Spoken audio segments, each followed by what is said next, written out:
And you get some great adventures that are thrown in, and a few life lessons here and there, and some magnificent classic songs, and the character of Jiminy Cricket, who propels everything along right there. And there you have a motion picture masterpiece.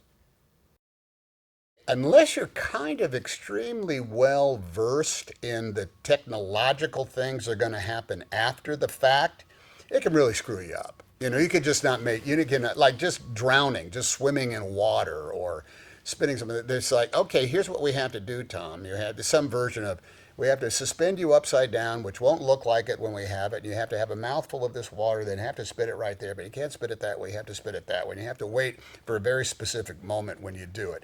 So it's like, this is like some sort of like technical requirement, but my job, and luckily Bob's trust, is I'm going to make it look so real that you're not even going, it's going to seem real to me. So I understand it. Thanks for the explanation. Now let's do it 17 times till we get it naturally right. And sometimes it takes 17 times. He's not wishing for riches. He's not wishing for $1 million. And he's just wishing to be able to love and be loved by a family member.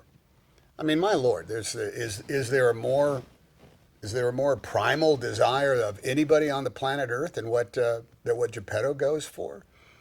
Yeah, I guess you could say, you know, he hopes that he will not live the rest of his days alone, and so therefore wishes to have a real son.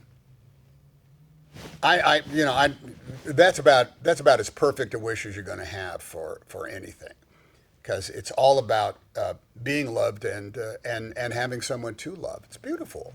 It's fabulous.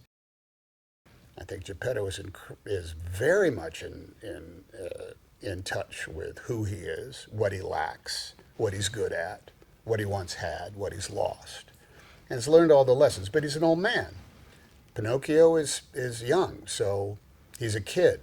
But he accumulates that knowledge, and out of that knowledge, he knows what is right, what is wrong, and he becomes true to himself by the school of hard knocks.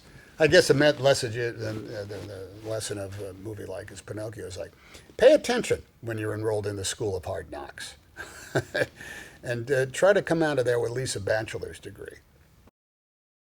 He comes from the deep. That's it. He comes from a deep, deep, dark place. Is he there? Is he not there? You're not really sure. Is he gone away? You have no idea, because that unfathomable depths of the ocean, we have no knowledge of what goes on there.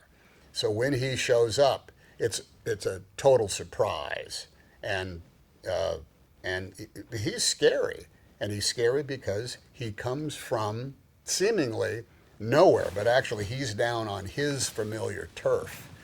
And knowing that you're on his familiar turf, that's scary.